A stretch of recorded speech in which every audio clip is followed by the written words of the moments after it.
Betrayed at home, celebrated by millions, the silent homecoming of a veteran who faced rejection, found honor, and fought to reclaim the name her loved ones tried to forget for years. For over 20 years, I had envisioned this return home, yet I never anticipated the very entrance to my past would shut as I approached it. The autumn air was crisp, carrying the distinct aromas of fallen leaves and wood smoke. Golden and russet foliage swirled across the driveway as I exited the taxi. My travel bag rested on one shoulder, while my other hand clutched a small box of mementos. A subtle pang echoed in my chest. Everything appeared diminished, the house, the garden, even the road where I once rode my bicycle. But a familiar tension coiled in my stomach as I advanced along the fractured flagstone path leading to the front door of my childhood residence in rural Pennsylvania. I hesitated for just a breath before knocking. For an instant, I saw a younger me, perhaps 9 or 10, standing meekly in that same living room corner, clutching a book while my parents lavished praise on Bethany for her science fair prize. I had come in second. They never acknowledged it. The door slowly groaned open. Bethany stood there. She looked startled. Her lips formed a sound that resembled my name, but her eyes held no accompanying warmth. "Clara!" she uttered, blinking as if I were a specter. "Hello," I managed, offering a tentative smile. Didn't think I'd require an invitation. She widened the opening slightly. "You didn't call." I subtly raised the box. Thought I'd bring my own welcome. Figured Eleanor might appreciate these handmade candles from base. And for Arthur, a regimental coin. Bethany stepped aside. From the kitchen, the house exuded scents of lemon polish and fresh baking, yet a true sense of warmth eluded me. As I stepped inside, I spotted Eleanor, my mother, in her usual spot at the kitchen island, meticulously chopping apples. Arthur, my father, stood by the coffee maker, engrossed in his phone. They both looked up simultaneously. The ensuing silence stretched awkwardly, longer than necessary. "Hi," I offered. Their gaze settled on my uniform, not ceremonial dress blues, just my worn fatigues, pressed as neatly as I could manage. I carried no extravagance, only memories and boots that had seen countless miles. "You're here," Eleanor stated, her tone flat. "You didn't mention it." "I wanted it to be a surprise," I replied. Arthur set his mug down. "Did you just get discharged?" I nodded. "Last month." He offered an odd grunt. "You didn't bring much. Where's your car?" The silence that followed was heavy. Then Arthur responded, "Sold it last year." My stomach dropped. "You sold my car." "There wasn't space for old junk," he retorted. "He said you weren't using it." "That car." My voice faltered, but I regained control. "It was registered in my name." "It was in the garage of our house," he countered. "In fact, we needed the room." I stared at him. I longed to ask if the money funded Bethany's wedding or one of their luxury cruises, but I held my tongue. I turned to Eleanor. "You didn't even tell me." She picked up an apple slice and shrugged. "We didn't think it mattered. You were gone. Gone like a stranger. Like a package returned to its sender." Bethany lingered near the stairs. "I didn't know either," she mumbled. I scanned the room again, the photographs on the wall, the empty space where my car once stood, the kitchen I had so often pictured from my bunk. I'd imagined embraces, perhaps a welcoming banner, or at least a warm cup of coffee. Arthur walked over, crossing his arms. "Clara, you chose your path. Military life, discipline, independence. We respected that." I straightened my shoulders. "I gave 20 years. No one asked you to," he snapped. "You chose that over family. So maybe you should go back to the barracks where you belong." The air grew thin. The room blurred at the edges. I hadn't expected a parade, but I certainly hadn't anticipated banishment. I opened my mouth, wanting to utter "Mom," but the word lodged in my throat like a splinter. I swallowed it. No one spoke. Bethany looked down at the floor. Eleanor returned to her apples. Arthur picked up his mug again, as if I were invisible. I turned toward the door, each step heavier than the last. I descended from the porch, the box still clutched in my hand, and turned to gaze at the house. The white shutters, the cracked steps, the windows I used to peer through as a girl. It appeared unchanged, yet it had never felt more alien. I stepped back from the threshold, observing the familiar house as if seeing it for the first time from the outside. I used to be their pride, but perhaps only when confined within a picture frame. The kitchen was quiet now, save for the occasional clink of a spoon against a ceramic mug. I had endured dinners and war zones with more warmth than this. Bethany scrolled through her phone, attempting to show me something about Paris, but her words drifted past me like static. My gaze fell on a photo behind her, crooked, dusty, nearly obscured by the edge of a spice rack. It was me in uniform at my first oath ceremony, standing tall, stiff with nerves and determination. That photo used to hang in the living room, I remembered. Now it clung to a nail behind the kitchen door, as if someone couldn't quite bring themselves to discard it, yet didn't wish to see it either. Bethany noticed my gaze. "Oh," she said, twisting around. "That's still there." "Yeah," I replied. "Didn't expect to find it here." She offered a weak smile and sipped from her glass. "You look so young." I was 19. That day felt bigger than anything. Eleanor set a pie on the counter and peeled off her oven mitts. "Your cousin Henry's son just joined Goldman Sachs," she said, as if it were a natural continuation of the conversation. Arthur chuckled. "Smart kid. Knows where the future is." I tried to ignore the sting. "We all take different roads." He gave me a glance that suggested I'd chosen the wrong one. Bethany swiped again, leaning closer to display her screen. "Here's the Amalfi Coast. We rented a yacht for a day." The photo was stunning. Clear blue water, her boyfriend grinning, both holding cocktails. I managed a smile. "Looks beautiful." It was, though Venice was overcrowded. You wouldn't believe the prices. "Yeah," I said. "Europe's gotten expensive." The room shifted again. I felt like a ghost haunting my own memories. "You know," Arthur said, leaning back. "If you'd just gone into finance like I planned, you could have traveled like that, too. Or even better." I stared at him. "You planned?" "I mean, we had hopes," he said with a dismissive wave. "All those math awards, your analytical brain. You could have been VP by now. Maybe at Chase." "Instead, I manage a crisis zone in Kabul," I said softly. Eleanor wiped the counter, her back to me. "You always pick the hard road, Clara." I opened my mouth to speak, then closed it again. There was no point. Bethany tried to ease the tension. "Eleanor, remember when Clara sent money for the roof repairs?" Eleanor nodded vaguely, but didn't turn around. Arthur took a bite of pie as if nothing had been said. "And that time she covered the bills when I was between jobs," Bethany added. Silence. I could feel the burn in my throat. "It's okay," I said. "I didn't expect a medal." Eleanor finally turned, her eyes tired.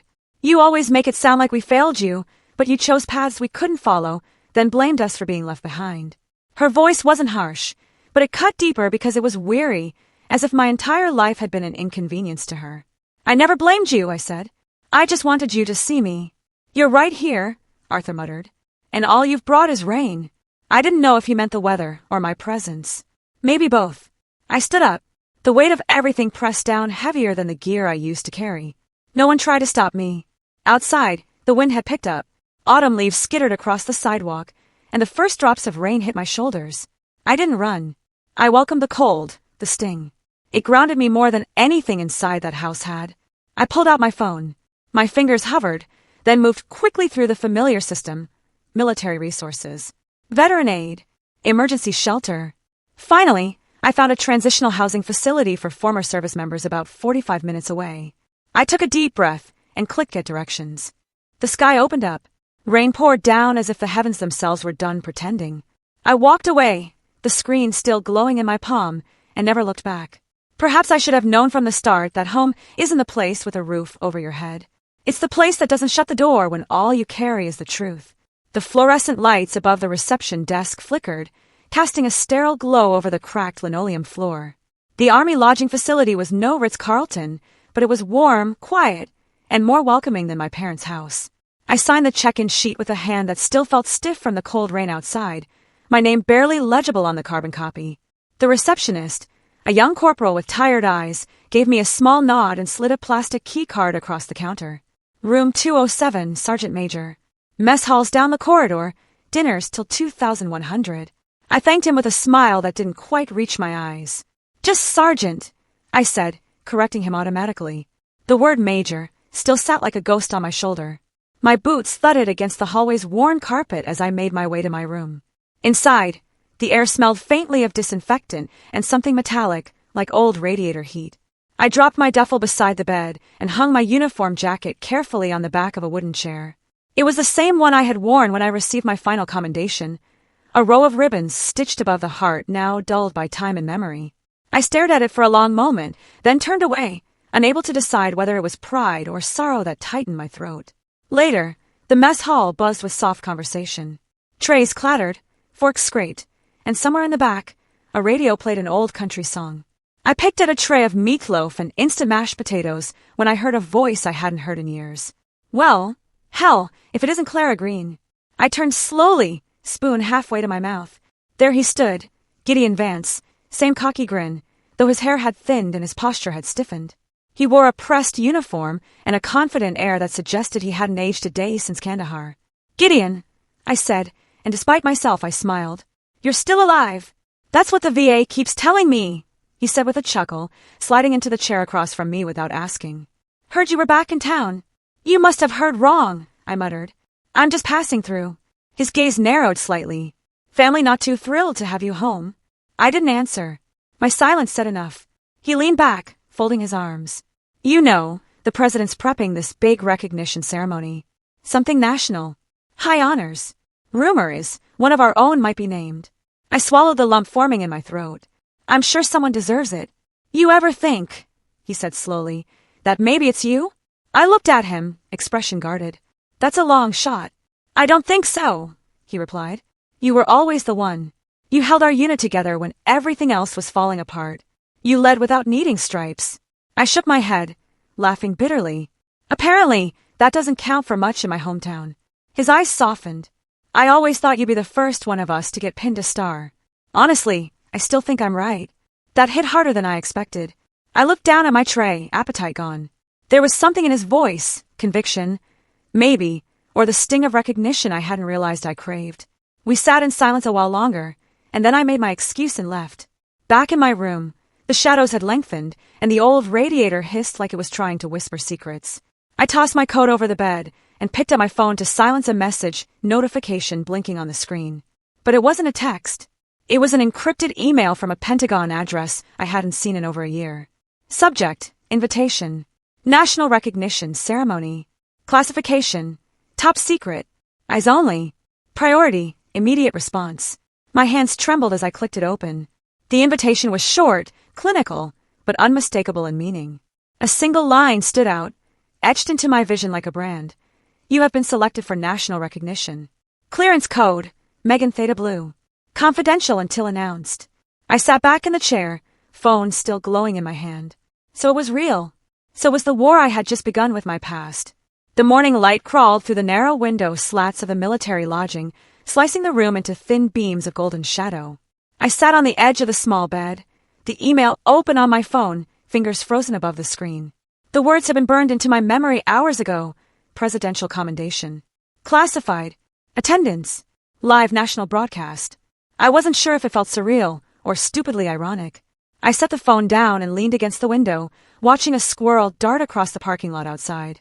Just beneath that stillness was a tension, like the entire world was holding its breath and waiting for something to snap. Maybe that something was me. A soft vibration buzzed in my hand. "Gideon," I answered. "You saw it, huh?" he said without preamble. "I did. You going?" I hesitated. "Does it even matter if I do?" He exhaled. "You're the only one they're naming. You know that, right?" I figured. "You're going to be on CNN. They're already teasing the segment." I didn't respond. My mind was somewhere else. Back in that dusty garage, hands covered in oil as I rebuilt the engine of the Thunderbird with Arthur, long before his pride calcified into disappointment. I remembered how I'd beamed when I drove it back from my first base. How it felt like a piece of freedom I had earned on my own terms. But now it was gone, sold. Like I was never coming back. Elsewhere, just a few miles across town, my family was gathered in the living room, sipping coffee from matching mugs that bore the phrase, "World's Best Family." The flat-screen TV cast a soft glow over the neutral-toned walls, and Eleanor sat primly, legs crossed, a folded napkin in her lap despite the absence of food. Bethany lounged on the couch, scrolling through her phone. Arthur flipped the remote between channels until he paused on CNN. Next Monday, the anchorwoman was saying, a national broadcast will honor key figures in modern military strategy. The president himself will take part in the ceremony, expected to be one of the most watched moments in recent defense history. Eleanor perked up. "Isn't that the same day as the gala at the country club?" Bethany shrugged. "Probably just some old generals. Boring." Arthur chuckled, dry and sharp. "More propaganda. Dress-up medals and uniforms to distract from the budget." None of them asked who might be honored. None of them wondered if someone they knew, someone in their own bloodline, might be standing in that spotlight. Back in the barracks, I pulled on my worn-out boots and stepped outside. The air was brisk, autumn sharp and clean. A group of soldiers were going through morning drills in the training yard beyond the fence. Their movements were crisp, precise, a rhythm of discipline I knew better than my own heartbeat. For the first time in days, I let myself smile. Not a grin, not even relief, just something quiet, a muscle memory of who I had always been beneath the pain. Not yet, I whispered to the wind. It's not time to tell him yet. When I returned to my room, a new notification pulsed on my screen. Another update from the Pentagon. Subject, final confirmation. Live presidential address. Body, the president will personally award the commendation and read your full name, rank, and contribution aloud on national television. I reread the line over and over, not because I didn't believe it, but because I did. I was no longer the girl in the dusty photo, or the woman erased from the family albums. I was about to become someone they could no longer ignore. Not even if they tried. They didn't invite me to Sunday dinner, but the president invited me to the White House. I stood in front of the mirror, the full dress uniform crisp against my skin. The 4 stars on my shoulders weighed more than any battlefield gear I'd ever worn. The medals, freshly polished, caught the faint light streaming in through the window. I adjusted the collar one last time, my fingers brushing the threadbare ribbon stitched over my heart. The one that had survived Afghanistan, Iraq, and the countless silences of coming home to no one. You look! Gideon's voice trailed off as he stepped into the room. Damn, Clara, that uniform was made for you. I gave him a faint smile. It took 20 years, and every ounce of doubt to grow into it. Outside, crews were setting up temporary barriers and media tents. Flags fluttered across the lawn, and a podium had been assembled beneath the seal of the Department of Defense. It felt surreal.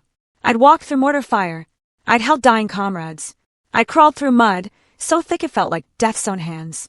And yet, standing here, preparing to be recognized live on national television, made my hands shake in a way combat never had. Gideon handed me a program. Your name's at the top of the list. First to be called. The president himself will do it. My throat tightened. I stared at the paper like it was a classified document from my early days. Dangerous, sensitive, irreversible. They'll all hear it tomorrow, he added. The whole country. I nodded but said nothing. My mind flicked to a different kitchen. A different kind of Sunday, one where my mother was probably basting a roast chicken, humming softly. My father might be sorting bills or reading the paper. Bethany, oh, perfect. Bethany, scrolling endlessly on her phone. The phone she held right now might already be vibrating with the truth. Across town, I imagined that very scene. Eleanor placing the golden-skinned chicken into the oven. Arthur grumbling about rising grocery prices. Bethany stretched across the couch, scrolling. Her eyes narrowed. She paused. A single headline caught her attention. Tomorrow's ceremony to honor unsung heroes of national defense. And just beneath it, trending hashtag Clara Green. Me, she murmured, eyes still glued to the screen. Kai Tanai. Quinn Lamb. Eleanor didn't look up. What are you mumbling about? Bethany frowned, turning the phone toward her. But the moment passed. The news segment changed. Her attention flitted elsewhere. Meanwhile, in the Pentagon courtyard, I paced slowly beneath the autumn trees. Bronze leaves swirled around my boots. I thought of the times I'd walked similar steps, toward briefings, toward farewells, toward helicopters that never returned the same. A tall man in civilian dress stepped toward me, the Secretary of Defense. He offered his hand with a reverence that startled me. Tomorrow, Major General Green, the nation will learn your name, and we will owe you a debt we can never repay. Thank you, sir, I said quietly, but I didn't do it to be known. No, he agreed, but that's exactly why you must be. Later, Gideon and I sat on a bench near the perimeter. His voice was softer now, personal. You sure you don't want to invite them? We can make room. I didn't look at him, just watched a young private walking her German shepherd near the barracks. The dog paused, sniffed the air, then looked up at its handler like it sensed something important had shifted. They had every day for 20 years to ask me where I was, I said. They never did. Gideon exhaled through his nose, nodding. Besides, I added, standing to leave, they already made their choice. That night, I packed my things carefully. The invitation, embossed with a presidential seal, sat unopened on my desk. Tomorrow would come. The whole world would be watching. But for tonight, I let silence be my guest. And as I lay down, somewhere in the house that no longer felt like mine, a television blinked on. 10 a.m. tomorrow, live from Washington, D.C. The president will honor our nation's most outstanding defenders. Stay tuned. When President Harding read my name live on national television, the whole nation applauded. My family, on the other hand, fell silent. The ceremonial hall was awash in white and gold. Crisp military uniforms lined the front rows, and the presidential seal gleamed behind the podium. I stood at the edge, hidden just out of frame, as the CNN broadcast flickered across televisions in every state, including the one in my parents' living room. Bethany's voice once echoed in my head like a ghost. "You'll never be recognized by anyone outside this house." I used to believe her. For years, I measured my worth by the silence of those who should have clapped first. President Harding stepped forward, tall, composed, and dignified. His speech opened with the usual honor, service, sacrifice strategy, but I felt the tremble in my fingertips grow with each passing minute. This moment was real, and I wasn't ready. In a time when our nation faced unprecedented threats, the president said, one mind brought clarity to chaos. One leader, forged not in comfort but in crisis, charted the course we followed to security. My breath hitched. The Department of Defense, in partnership with the National Security Council, proudly recognizes Colonel Clara Green for groundbreaking strategic leadership, unwavering service, and unshakable integrity. I heard applause like a wave crashing forward, but in my mind, all I could picture was a suburban living room in Pennsylvania. Eleanor's hand slipped. The crystal tumbler hit the carpet with a dull thud. Bethany's phone froze in mid-scroll. Arthur didn't speak. He just stared at the screen, watching the daughter he dismissed be called a national hero. The room at the White House blurred as I stepped forward. The president extended his hand. "Welcome, Major General Green," he said, pinning the insignia over my heart. I saluted, crisp and exact, then lowered my hand to the thunder of applause. Cameras zoomed in. I smiled, not because I felt victorious, but because the tears wouldn't stay hidden forever. This was not revenge. This was liberation. Behind me, Gideon whispered, "I told you they'd see you." And they did. Just too late. Somewhere in the crowd, General Thorne nodded. I caught his eye, and in that instant, every night I spent staring at ration maps, every hour commanding from sand-swept tents, every soldier I lost, all of it compressed into one breath. One name finally spoken aloud. Back in that quiet Pennsylvania house, Eleanor sat unmoving as the words, "Major General Green," echoed from the TV speakers. The silence was louder than the applause. Later, in the black SUV taking me back to the Pentagon quarters, my phone buzzed violently in my lap. I didn't want to look, didn't need to, but I did. Arthur, 15 missed calls. When I lived in silence, no one bothered to check in. Now that the news spoke my name, everyone suddenly remembered me. The alert tone on my phone hadn't stopped since I returned to the military hotel that evening. Notifications piled up like snow in a storm. Unread texts, voicemails, tag posts, emails from addresses I hadn't seen in over a decade. My name was everywhere, splashed across news tickers, hashtags, and even meme pages. A text from an old classmate. "Didn't know you were that Clara Green. Congrats." A former sergeant I barely remembered wrote, "Always knew you'd go far, ma'am." And from someone I didn't recognize at all, "You give me hope. Thank you for your service." I sat on the edge of the bed. The uniform jacket, now folded neatly beside me, still carried the warmth of that moment, of the applause, the respect, the gaze of a president who knew my worth. And yet, none of it fully reached the part of me that still remembered the birthdays missed, the calls unanswered, the silence from home. The silence was gone now. Bethany called. I stared at the screen as her name flashed once, twice. I let it ring. I couldn't hear her voice. Not yet. Not without remembering the birthday card I'd sent her 5 years ago, the one with a photo of us as kids. No reply ever came. Then Eleanor left a voicemail. Her voice was trembling. Not with grief, but with the weight of realization. "Clara, we were wrong. I was wrong. I don't even know where to start. But if you ever decide to call, please just know your mother is proud of you." Another buzz. An email this time from Arthur. Subject, "Let me explain. Clara, I don't know how things got so far. I didn't think it would come to this. I thought I was protecting the family, but maybe I was protecting myself from the truth. I would like to see you. Please allow your old man the chance to look you in the eye." Gideon knocked gently on my open door. "They're all coming out of the woodwork, huh?" I didn't look up, just nodded. He sat across from me. "You're going to respond?" "I don't know," I said. "They chose their silence. I get to choose mine now." He leaned forward. "That's fair. But if you don't give them a chance, you may never hear the full truth." I met his gaze firm. "I'm not ready. And this time no one gets to push me." Later that afternoon, CNN reached out. the same reporter who'd narrated the ceremony coverage. "We'd like to do an in-depth segment," she said over the phone. "Your career, your legacy, and the years you were overlooked. There's something compelling about the woman who led with brilliance but came home to indifference." I paused. "Let me think about it." Click. The line went dead, but the echoes didn't fade. Just before midnight, my phone buzzed once more. This time, it wasn't a reporter or a stranger. It was Bethany again. The message was simple. "I'm coming to the base. I need to look you in the eye." Bethany didn't bring flowers. She brought the look of someone seeing herself in me, clearly for the first time. The rain tapped gently against the window of the quiet cafe just outside the base. The place smelled faintly of cinnamon and burnt espresso, and the booths were half empty, except for the one I sat in. I'd chosen the corner, back against the wall, facing the door. Old habits die hard. When Bethany walked in, she was nothing like the glossy version of herself I remembered from Instagram and holiday dinners. No makeup, plain jeans, a jacket one size too big. And her expression, it wasn't apologetic. Not quite. It was bare. She spotted me instantly. I didn't wave. I didn't smile. I just watched. She slid into the seat across from me and took a breath. "I didn't come to make excuses," she said. "Good." Bethany folded her hands in front of her like a student before a lecture. "I was wrong. We were wrong. But you never said anything either." I raised an eyebrow. "I did many times.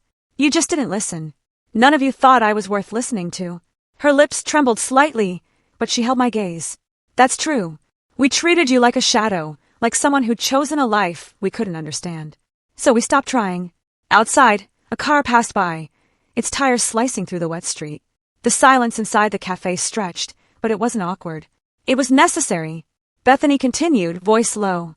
"I always thought I was the one who had it harder, weirdly. The golden child, the one who had to keep the family together to be perfect.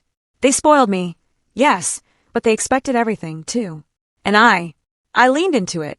I thought if I kept pretending you didn't matter, maybe they'd never notice how much you did." I leaned back, letting her words settle. "You didn't have to pretend," I said quietly. "They'd already decided I didn't." Bethany looked away, biting her lower lip. "I didn't come to ask you to forgive me," she whispered. "I know I don't deserve that. I just needed you to hear me say it. I needed you to know. I see you now. I finally do."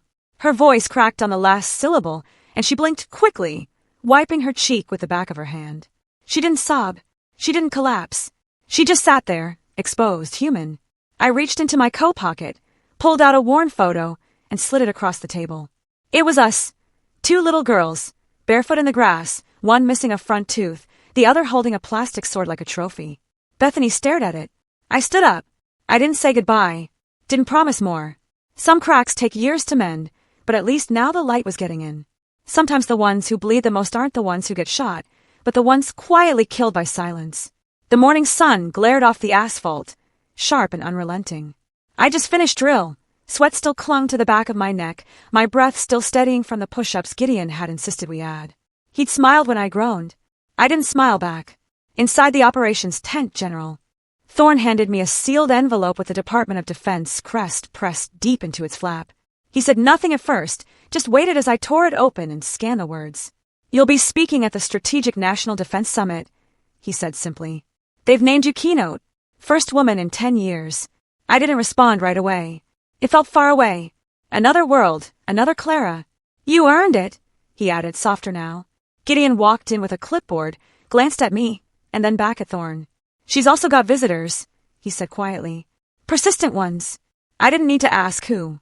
I already knew. I changed into a clean shirt and walked across the base toward the gates. From a distance, I could see a figure standing stiffly beyond the barrier, hands in pockets, head high. Though his stance betrayed him, he was bracing for something, probably rejection. Arthur Green hadn't aged well. His hair had receded further, and the lines around his mouth had deepened. Maybe from worry, maybe from guilt, or both. He didn't flinch when I approached, but he didn't smile either. We stood like soldiers waiting for orders that would never come. "I had to pull strings to get here," he said. "They don't usually let civilians through." I nodded noncommittally. "I wanted to see you in person." I folded my arms. "You're seeing me." He shifted uncomfortably. "You've done more than any of us imagined, more than I ever gave you credit for." Still, I said nothing. I thought I was doing the right thing, keeping you grounded, keeping you close to the family path. His voice cracked. But I was wrong. I see that now. You made something bigger than I could ever have imagined. A breeze swept through the gate posts, fluttering the base flag high above us. Arthur looked down at his feet, then back at me. Is it too late if I wanted to try again? To start over? I exhaled slowly, deliberately. It's not that you're too late, I said. It's that I'm not starting from that place anymore. I've built a different life, one without begging for someone to believe in me. He blinked once. I saw his throat move as he swallowed hard. The same man who once told me emotions were for the weak now stood in front of me, unarmed and unsure. I just wanted to tell you. I'm proud, he murmured, even if I didn't act like it. I gave him a nod, a small one. No anger, no forgiveness, just the quiet boundary I'd fought years to build. Then I turned and walked away. Behind me, I heard his footsteps hesitate, then slowly retreat. The sun was still sharp, but I walked into it with my eyes open. They used to erase my name from the dinner table. Today, I stand on a stage and say clearly, I am Clara Green. The room was vast, rows upon rows of uniforms, medals, and eyes that had seen too much to be easily impressed. A military band had just played a subdued version of America the Beautiful, and the MC's voice echoed through the hall. Our next speaker needs no preamble. You've already seen her story unfold, but let her speak it herself. Please welcome Major General Clara Green. The lights were sharp. Cameras tracked every step as I walked up to the podium. My name shimmered on the screen behind me, Major General Clara Green. Not born to legacy, but built by purpose. I paused, scanned the room, not just for the sake of drama, but to feel it. The weight of this moment, the distance from where I had started. I once wrote at 16, I began, an essay called Why Honor Matters More Than Glory. I didn't win the scholarship. I was told it was too idealistic. But it stayed with me. Because in every decision I've made, from the first oath I took in a sand-swept camp to the moments I doubted my own worth, I've clung to one thing. Honor isn't something you inherit. It's something you forge. The silence in the hall was dense, respectful. I joined the military not to prove anyone wrong, but because I knew I couldn't live a life pretending I was less than what I was meant to be. I wasn't born into tradition. I wasn't raised in a home that spoke my language, the language of duty, sacrifice, conviction. My family told me I was difficult, that I made things hard. Maybe I did, but so does truth. And I chose truth. Somewhere in the second row, I saw General Thorne tilt his head ever so slightly. Gideon sat 2 seats down, arms crossed, but lips curled in the smallest grin. He had heard the story before, bits of it, but not like this. I was disowned for wearing a uniform instead of a suit, for choosing orders over holidays, for believing that service to one's country could be as sacred as service to blood. And yet, here I stand. A pause broke out, polite, not yet emotional. I wasn't finished. I don't stand here because of medals. I stand here because I kept going. When my name was scratched off the mailbox, when calls went unanswered, when holidays passed with empty chairs and silence. I fought in deserts, in jungles, behind screens, and in front of maps. But my most painful battlefield was a living room where I didn't belong. I took a slow breath. I learned something in all those battles. That family isn't who shares your blood, it's who sees you. Who doesn't need an invitation to stand beside you when it counts? Now the silence held something electric. My name is Clara Green. I am not the daughter of a legacy. I am not the product of privilege. I am a soldier who refused to be forgotten. And for every young woman who was ever told she was too much, too bold, too distant, I am you. A pause burst forth. This time not out of courtesy, but from something real. The MC approached, but before he could reclaim the mic, a voice called from the press section. Major General Green, do you have any message for your family? I didn't flinch. I did send one, I replied. Years ago they returned it, so now I keep it. A pause, a beat, then a wave of standing ovations swept through the room. No anthem, no order, just hands clapping for someone who had never expected them. When I returned to my hotel room that night, the inbox on my phone blinked with unread messages, but only one stood out. Subject, do you want to see Eleanor? From Bethany Green. I stared at it for a long time, not opening it, not deleting it either, just holding it there like a letter I'd already written in a voice I had finally claimed.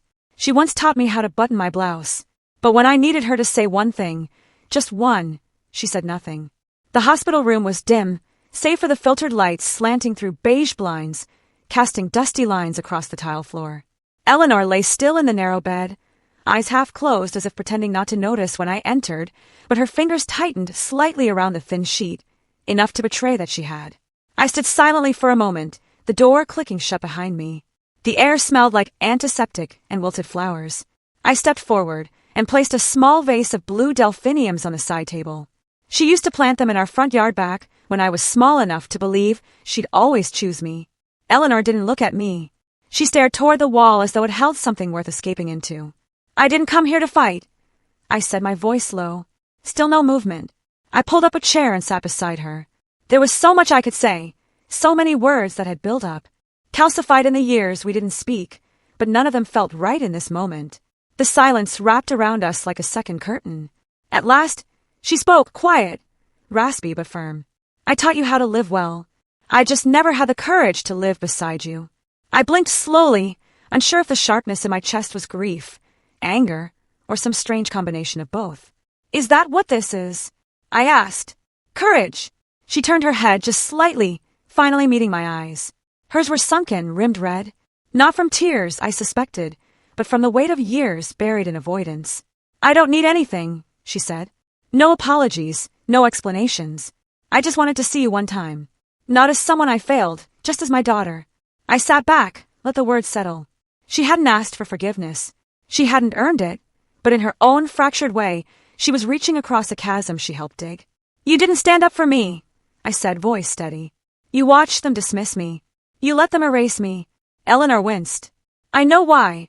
Her eyes drifted toward the window. Because I feared your father more than I feared the truth. There it was, the sentence I'd carried like an open wound since I was 14.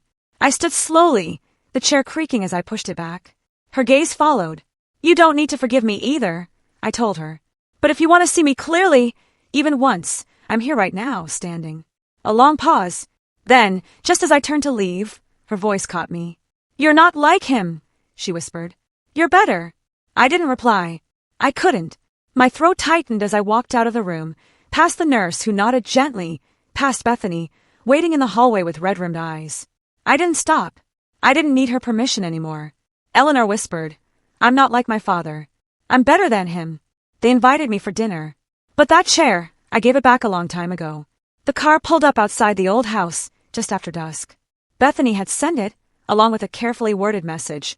If you want closure, maybe you should let them try. Closure, as if it were a form I needed to sign off on, as if their guilt could be exchanged for reconciliation.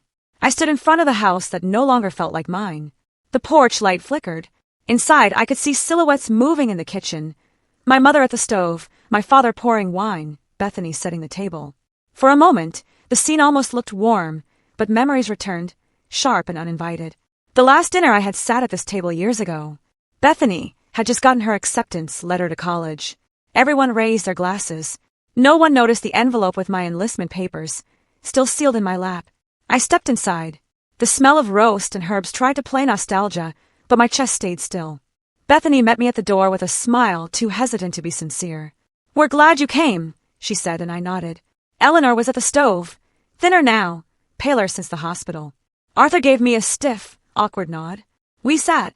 The meat was well cooked. The wine was expensive. Conversation tried to start. Bethany talked about her firm's latest case, Arthur about politics. My mother barely touched her food. I saw your speech, Arthur said after a while. The one at the defense summit. I took a sip of water. Did you? He nodded. Impressive. Articulate. A lot of people are proud of you, Clara. Are they? I said. Interesting. Silence followed. Bethany pushed her mashed potatoes around with her fork. Eleanor's hands trembled faintly as she refilled her glass.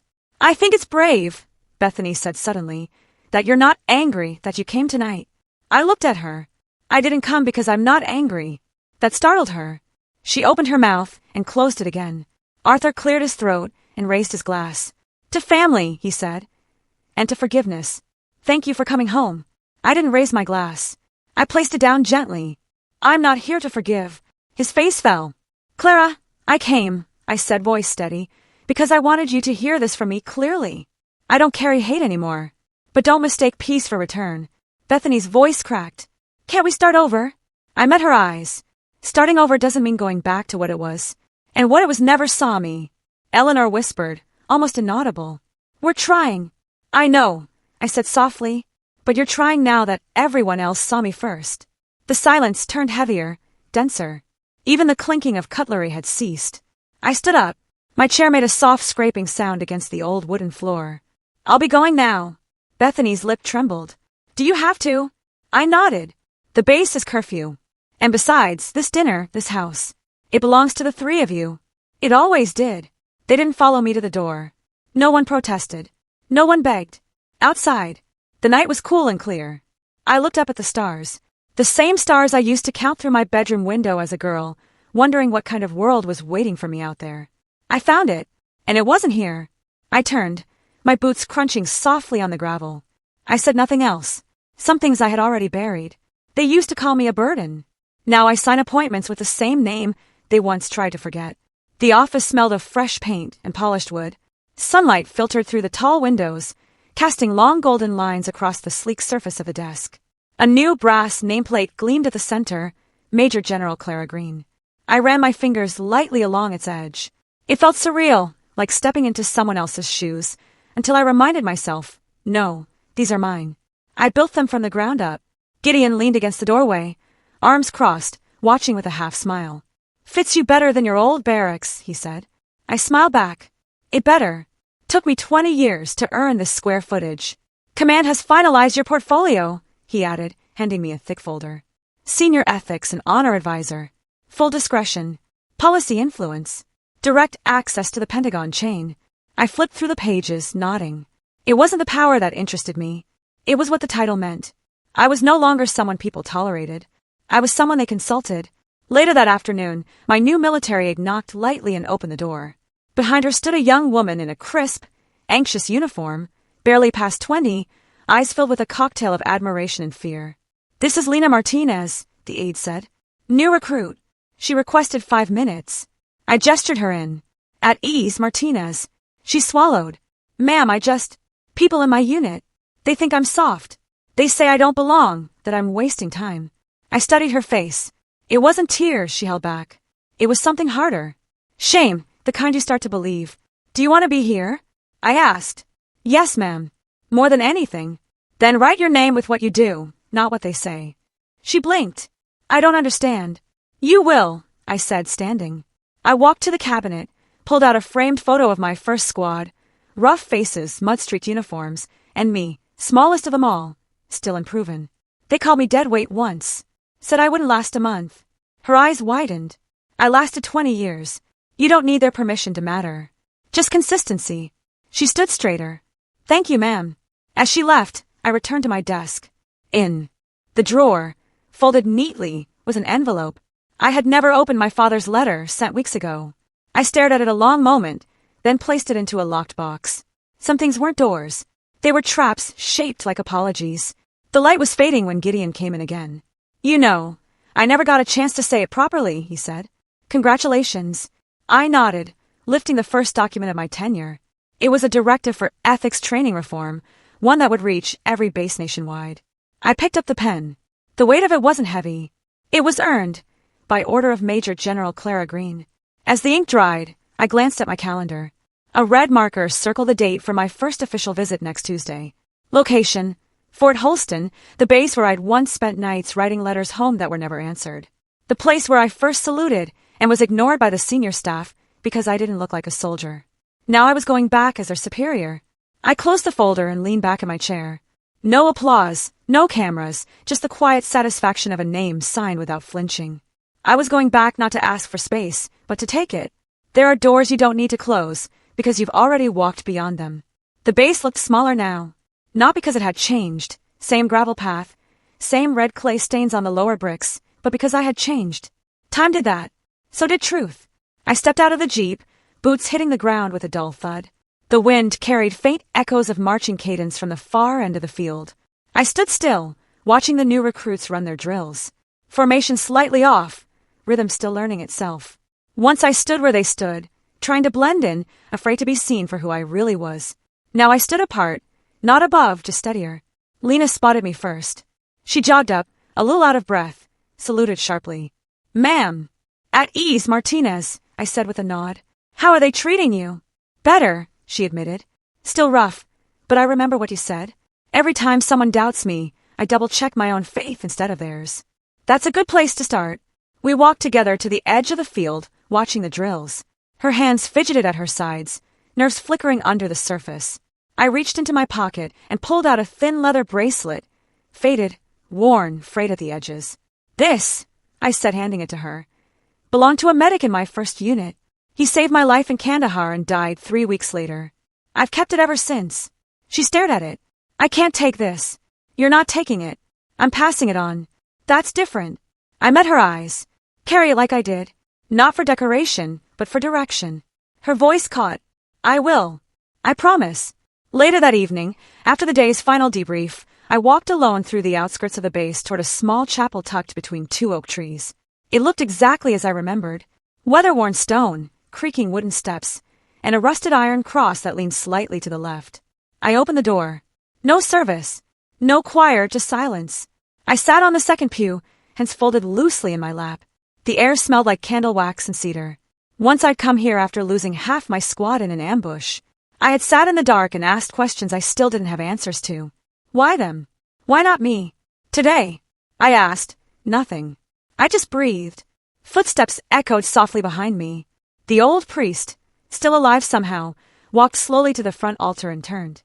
I remember you, he said, voice raspy. You came here in uniform and left with tear-stained sleeves. I offered a small smile. That sounds about right. He nodded. Back then you asked for forgiveness. I nodded slowly. Today, I think I've finally given it. To whom? To myself. He smiled gently. That's the hardest one. I stood, nodding in thanks. He didn't say anything else.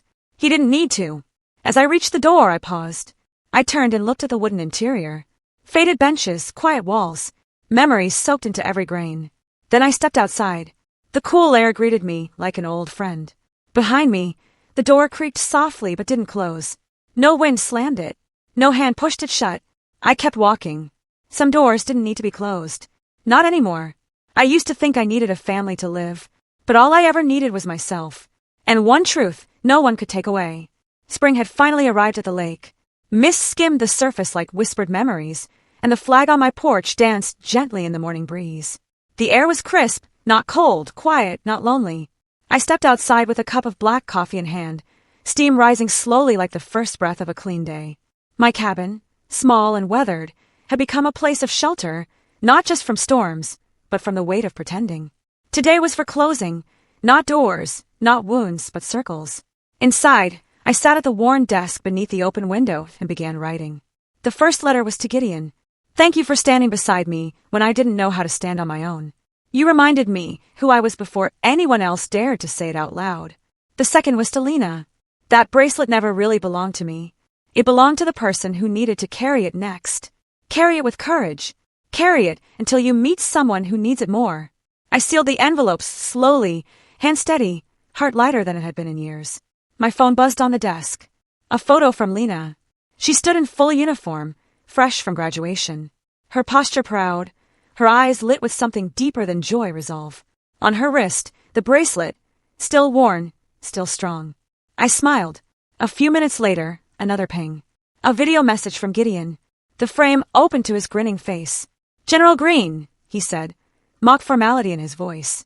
You've earned a dozen titles by now. But for what it's worth out here, you're more than just a decorated officer. You're the damn lighthouse that kept half of us from sinking. Don't ever forget that. I replayed the message once, then again. Not because I needed to hear it, but because this time I believed it. Later, I opened my journal, leather-bound, almost full now. I flipped past pages of doubt, of anger, of aching silence, and began to write something new. They never called me one of them. They never offered a place to sit or a name worth carrying. That's fine, because now I carry my own name and I sit at a table of my own making. I paused, pen resting between my fingers. Near the edge of the desk sat the envelope, the one from my father, unopened, yellowing now, frayed at the corners. It had followed me through hotels, barracks, bases, and finally here. Today, I didn't need its contents. I took it outside. The wind was still gentle. The grass had a new sheen to it, kissed by dew. I lit a match. Flame touched paper. It curled and blackened, soft and soundless. No grand gesture, just release. Ash drifted up into the sunlight. Back inside, I stood in front of the mirror. My full uniform lay across the armchair. I put it on slowly, deliberately, each button a choice, each ribbon a memory. When I looked up, something had shifted. My reflection stared back. Not as a stranger, not as a soldier in search of permission, but as a woman who had earned her place in every room, even the ones that had once shut her out. I let the silence settle around me, steady as breath. Then I said it softly, clearly, like a name reclaimed. I see you now, Clara Green. They erased my name from the family table, but in the end, it was etched into a nation's memory. I stood not to seek their approval, but to prove that silence cannot bury the truth forever. Justice doesn't always shout. It waits, it watches, and then it rises when no one expects. Like the final strike of a gavel in a long-delayed trial, it may arrive late, but it leaves no doubt once it lands. And maybe, just maybe, standing tall today means you'll never again have to kneel before injustice tomorrow.